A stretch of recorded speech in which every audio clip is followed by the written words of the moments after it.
But we can't let them get away. Luca mutters stubbornly. It's too late for that. Oh, sorry. Yeah. I don't know why I did it, and then, yeah. It's too late for that, you say, pulling her by the arm to get her moving. The whole mission's blown, and there's no way anyone's going to view it as your fault. Let's not complicate matters by messing things up even more. Getting caught in the middle of this bloodbath. She replies solemnly. You're right. Of course. I'm sorry. Don't be sorry. Let's just get moving, okay? Fuck this shit, I'm out. Basically. You navigate the crumbled walls and beams, exhaling a sigh of relief when you finally exit the factory. Key and Jordan are arguing over a kneeling prisoner who's badly wounded and bound tightly. Oh fuck, they're still alive. Behind them you see Bouchard and the others. Many are singed or limping, but none of them seem to have met final death. Key gives you an appraising look. Looks like you're tougher than I thought, Angelus. Ward hit you like a damn truck. It's good to see you too, Sheriff.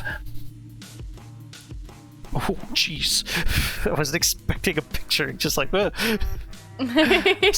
wait a minute. Is this Jordan? That's not Jordan. Oh, this is the prisoner. This is probably the prisoner. Oh, okay. I was thinking red hair, I have a question. Is the picture transparent-ish for you, or is it just for the stream? Oh, because yes. That's why I was asking about the other picture, the Nosferatu, as well, because it was kind of transparent-ish for the stream. Gosh, yeah, so I was like, what is that?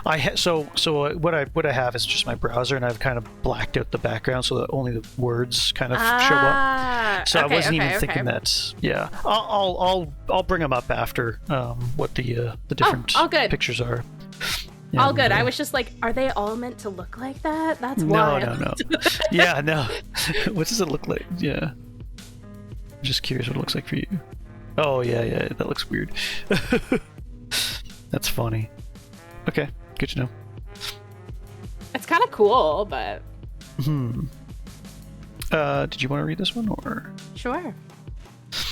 He pushes the prisoner to get him moving. The Pharaoh looks none too pleased, but he follows his instructions for now. Just want one sip of hydro.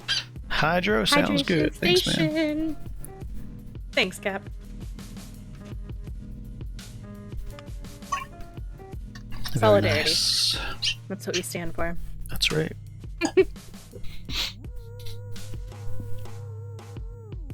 You got a line. Sorry. Yeah, I was... I'm just my perfectionism is distracted that I haven't been showing pictures, so I was like, okay, how am I going to do that? And, yeah. Anyway, if you're editing it to put on YouTube, you can always edit them in. It's not a big deal. That's true. We need to go. The sheriff says, his calm cracking under pressure as he looks furtively. Eden can only keep the police away for so long. If we get caught, we'll be wishing that maniac had finished us off in the warehouse. Your exhausted party picks themselves up and limps toward the bridge, leading back into Ottawa. Your pace speeding up when sirens blare from the north, over the border in Gatineau, yeah. Bouchard nearly topples over as he lurches into a run, and two of his mercenaries lean down to help him up. Luca looks over her shoulder, face painted with worry. Corliss doesn't have the reach that the prince did across the river, she says as you arrive at the edge of the construction site.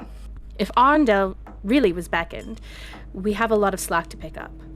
It's a good thing Corliss brought me back here when she did. She edges into a full run as the police sirens grow closer.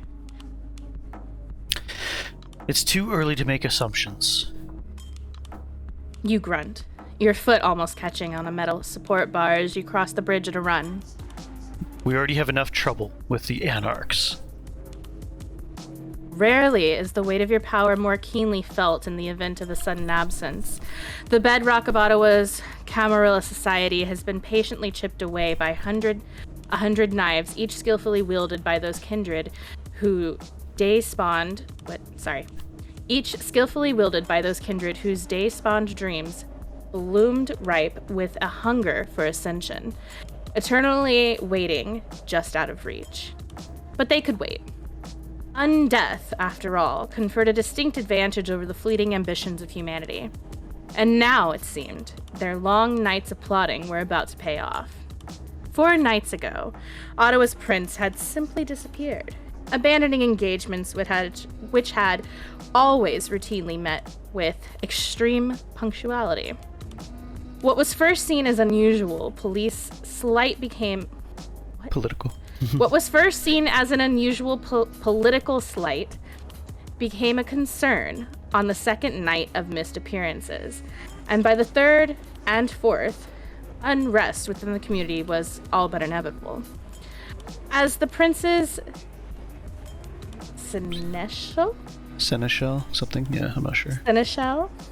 As the princess seneschal, your sire, Eden Corliss, now faces the full weight of responsibility, and powerful kindred have already expressed doubts about her ability to handle the pressure, even before Arundel's vanishing act.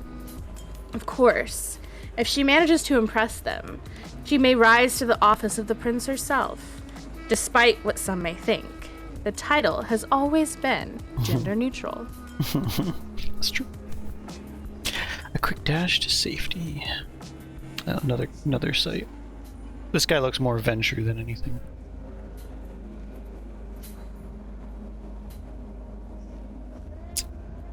Alright. It's nearly dawn when you arrive back in your haven, exhausted from the night's events. You throw open the carved wooden doors, pleased to find Gerard waiting for you attentively, his face creased with worry. He's dressed as befits his station, a well-tailored suit not quite ostentatious enough as to feel completely out of place on the average Ottawa street, but sufficiently genteel if he were required to attend the larger kindred court. Okay, so he's here. Yeah, butler guy. Your clothes are in tatters, he states dryly. Did your evening not go as planned? When you don't immediately respond, he continues. With your permission, I'll inquire about finding you a vessel to tide you over. Whereas many kindred of your standing employ more than one retainer to do their bidding, you'd been fortunate enough with Gerard's skill set that the idea of acquiring a second servant rarely enters your mind. As with many personal attendants, Gerard is a ghoul, a mortal who has been granted a taste of your own blood in exchange for unnatural strength and abilities. These powers come at the price of much of their free will. Ghouls become addicted to their master's or mistress's blood, and withdrawal symptoms can be quite cruel. So why only have one when they make such devoted servants? Each ghoul requires maintenance, a regular feeding of your own precious vitae, to maintain their agelessness and enhance strength, and you have little wish to be so burdened with the additional upkeep where one superior servant will do nicely. Universally adapted to your needs, your ghoul also excels in one area in particular. Ooh, I like this. So we get to choose what our ghoul's ability is, or specialty is. I like it. What do you guys think? 1. Gerard was once a soldier for a major crime syndicate. He may be my servant now, but he still has contracts in the underworld that I can make use of. He was once, 2. He was once a financial assistant for one of my sire's companies. His skills bring additional cash flow and problem solving. Or 3. He was a butler for one of the wealthiest families north of the U.S. border. His attention to detail is almost uncanny.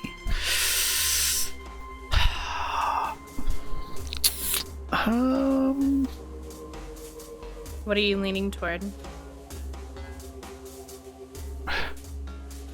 I'm trying to make up for what I might be lacking in. So if I'm a serious socialite, I feel 3 is not necessary at all. Right? Since I'm a Toreador. So 1 and 2... I kind of feel like 2 is actually good. I think my ability to fight might be okay. I'm gonna go with 2. But one is taking it. That's okay. I definitely don't mind that one either. They make a mean frittata. Nice. All right, Yeah, Gerard. I definitely the wouldn't have gone soldier. for 3, that's for sure. Yeah, it just doesn't seem... I'm trying to think of how that would benefit you. Like, he just pays attention more, I guess, but... Oh, shit. I mean, I guess you could bring something to him to get his opinion on if he has a great attention to detail, but I feel like 1 or 2 would be more beneficial, for sure. Yeah. I like 1. I think it's fun for him to be I like the idea of him being like a crime guy. Yeah, it's kind of fun. Read. Yeah. All right.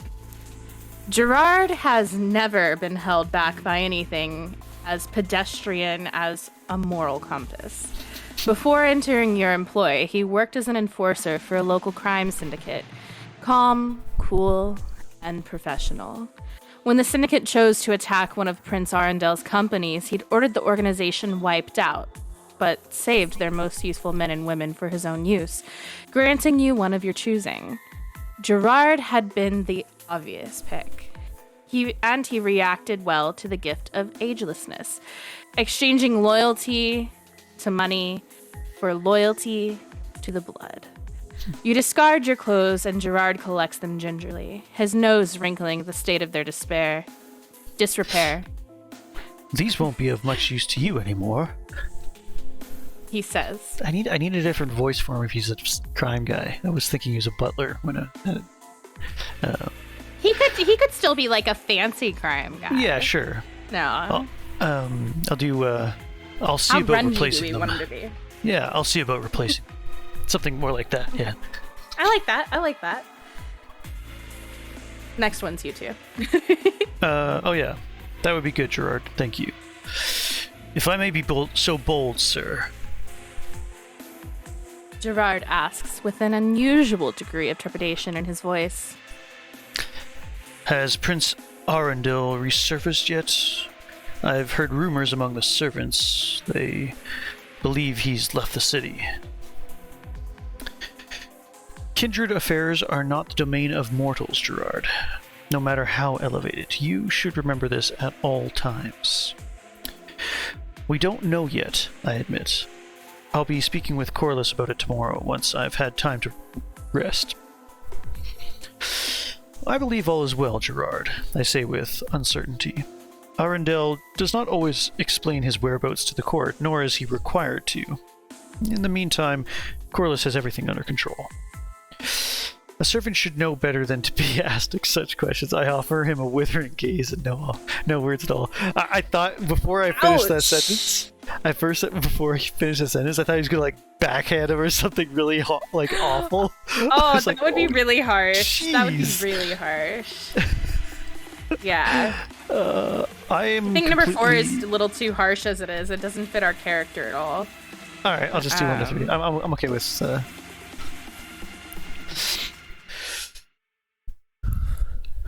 I think I went 2. I mean, it's not bad to be I feel like if you bring him into your fold a little bit more, then he's going to be more than just loyal to blood, but loyal to you as a person. Oh, this well, is there true. you go. You got 2 and 2. All right. Guess it's a D4. All right. Let's let the fates decide. I feel like I want to do the Watto voice. Number 3. Alrighty. Then we're going with my choice. Or whoever else chose that. We don't know yet, I admit. I'll be speaking with Corliss about it tomorrow, once I've had time to rest. That was unexpectedly candid of you, sir, Gerard says. I appreciate it. The greater my knowledge, the better I will be able to serve. He inclines his head with respect. Will that be all for today? Just about, you say. Weariness enveloping you as the outside world grows closer to dawn. I'll be needed at Corliss's office tomorrow, and I may be gone for most of the night. I have a job for you in the meantime. I'd like you to research the construction site at the Chaudière crossing. Chaudière? Whatever. Let me know if you have any known kindred. Let me know if any known kindred have ties to it.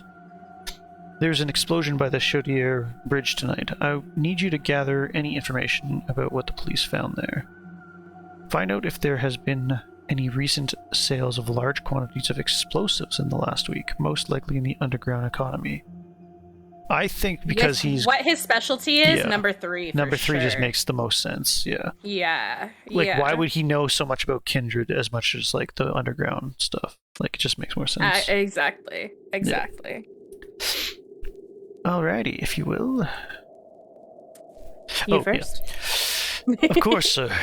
I'll get on it right away and hopefully have something helpful by the time you are done with your sire tomorrow night. Gerard finally leaves you in peace, and you make your way to the bedchamber, eager to put this disastrous night behind you. It surprises you how easily you fell into the pattern of violence from your fledgling days, but now that you have time to reflect, your entire body shudders, and you feel weak in the knees. Unlife is the upper crust of Ottawa's Camarilla society, is rarely dull. Unlife in the upper crust of Ottawa's Camarilla society is rarely dull, and it's filled with very real dangers. But those are attacks of a political nature. To fall in a battle of wits rarely leads to a violent and bloody end, although it's certainly known to happen. Tonight you face the final death on more than one occasion, and the resulting flood of the memories from your mortal life brought back a heavy weight of long-repressed guilt. Fear of dying is a persistent instinct in both mortals and vampires alike. Even decades after your first death, you're surprised to still feel the faux spike of adrenaline and the gnawing fear of the grave. Agelessness, as you'd quickly learned upon your embrace, can be stripped away violently. Much the same as it is granted. Left to their own devices, a vampire's unlife could extend indefinitely, but the undead eventually desire purpose. True to the spirit of your damned nature, this desire manifests in the form of deadly politics, activism, or violence. For years now, the latter of these has been the furthest thing from your thoughts, but thanks to Corliss's prompting and Robert Ward's strangely personal attack, you're once again reminded that you are inherently a violent creature. And the thought both repulses and intrigues you, although not in equal measures. Option number 1. Barbaric attacks are the desperate means of creatures beneath me. I prefer to deal in intelligent negotiation to get what I want. Option number 2. I am pleased to be reminded of what I truly am. Unlike more subtle tactics, violence can put an end to my problems permanently. It's not the nature of my feelings that matters at the moment. What's important for me to understand is why Corliss wanted me there, so I can leverage it if I ever need to. Or the last option. The means to an end are irrelevant as long as the outcome benefits the Camarilla society and quashes anarch activity within the city. 3-way tie. I haven't voted yet.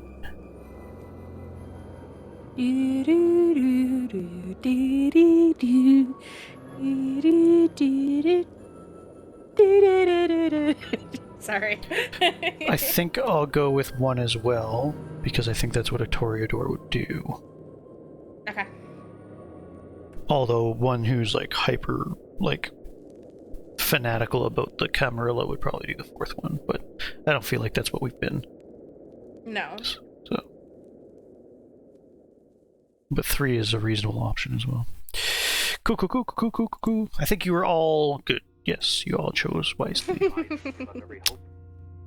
You approach your bedchamber with relief, all other details flying from your burdened mind as you focus on renewing your strength by sleeping the day away.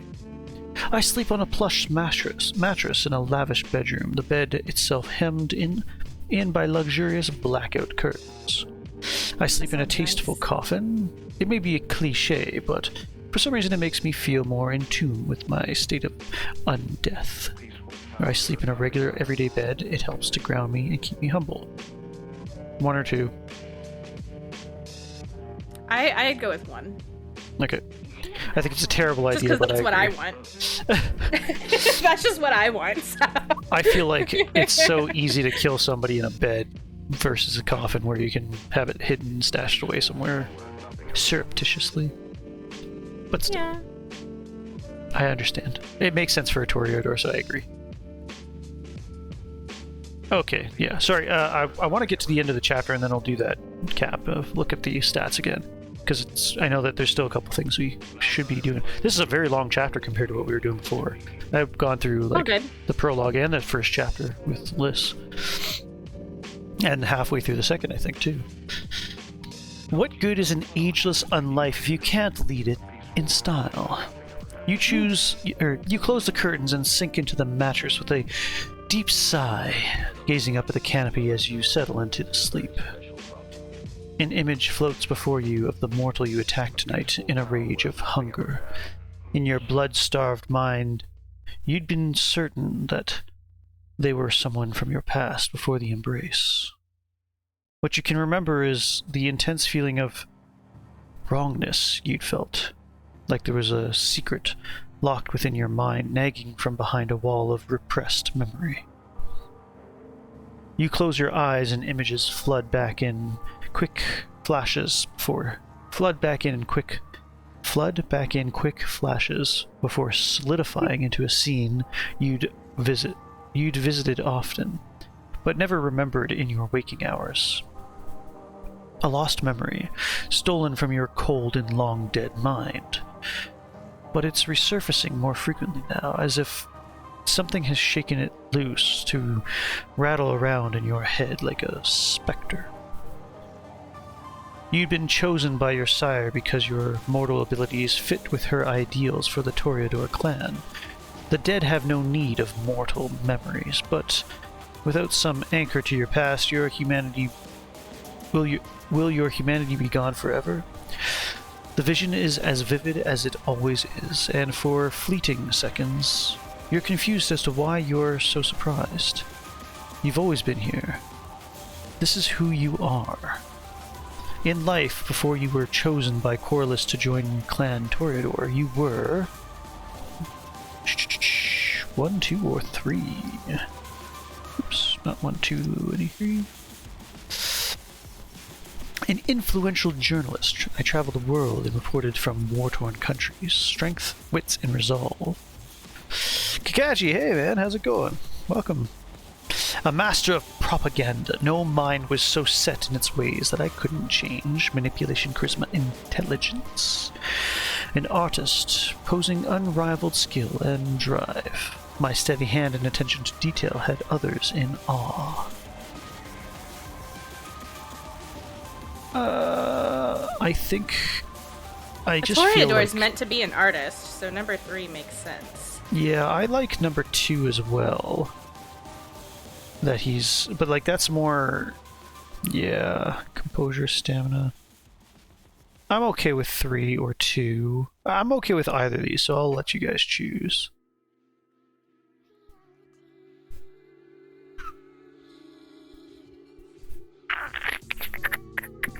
Survey says everybody says 3. All right, sounds good to me. Yeah, I can argue for this one, but this is more of a venture trait. If you want to go. You remember now. Sure. You remember now. You remember everything. Your life, your death, your embrace. No, that's not right at all. The scent of blood, oblivion flooding over your senses like a cool wave, and an entirely unfamiliar set of eyes staring back as the gift of undeath takes you. Dead eyes glazing over as they watch you rise. The disturbing image of your past is replaced by a more comforting one. Your sire hovering over you as she brought you back from the brink. You remember the smile on her blood-smeared face, light from above casting a radiant halo around her head. In that singular moment, she was the most beautiful thing you had ever seen. And you knew, with unerring certainty, that each night of your continued agelessness was a gift she had seen fit to bestow upon you. So who's gonna turn me into a vampire? That's my real question. That's right. I'm ready for agelessness. I think this is a good age. This is a good age to become a vampire. I'm just saying. Yeah, I'm okay with like a 37. You know, like you can get away with quite a bit there in terms of like you can kind of dress it up to be like more respectable in politics, for example. But I could shave and probably look a lot younger. Exactly. We're at chapter 2, Misgivings. So, as Cap has suggested, let's go ahead and see what all of our stats are. Okay, this is a choose your own adventure kind of book game. Okie dokie, okay. Okay, interesting. So, we are Angelus from Clan Toreador. Angelus Alexander. We are growing hungry. I tend to be much more cordial because I am, sure, that's a Toreador thing. I'm makes sense. Slightly more loyal than subversive. I think that's probably accurate. I tend to be pretty half and half in myself, but it's all situational, right? It's a vampire game, yeah. So we're just finishing up. I'm going to be putting in a lot of this stuff on YouTube as well. So our strength is not super great. We are a lot faster. We are somewhat hardy. We are charismatic and manipulative and very composed. I can handle somebody grabbing my neck and crushing it and being like, "Oh, is this what we're doing today?" I like that attitude though. Like you're just like, "Oh, this is happening." Yeah, right. Exactly. I'm quite intelligent. I'm fairly good with wits. Not great, but not bad. And my resolve is obviously I kind of ran away from a battle there. Right. Kakashi, hell no. Don't like horror games, bud. Seneschal Corliss is okay. Luca's okay. Jordan's a man. Gerard apparently loves me. And everybody else I don't know at all about is 20, save for Ward. Yeah. Who is Ward again? Oh, Ward's the bad guy. Yeah. Yeah. Alright. Interesting that we can build reputation with the bad guy. I'd be curious to see if we end up doing that. Like, we could probably be... I mean, there's no reason why we shouldn't be able to be an anarch. Like, we could just go and be psycho ourselves, but it would be very strange for a Toreador, in my opinion, to do that, unless they're, like, really convinced from, like, a high, like, almost religious level, where it's like, oh, actually, the camera was doing the wrong thing, kind of thing. Yeah, exactly. I mean, which might be the conclusion we come to. We never know. Yeah, I guess, yeah. I'm like I said, we're half and half here right now, almost half and half. I'm loyal for now because that's where I'm comfortable and that's where I've been, but I mean, I've never walked a mile in the shoes of an anarch, so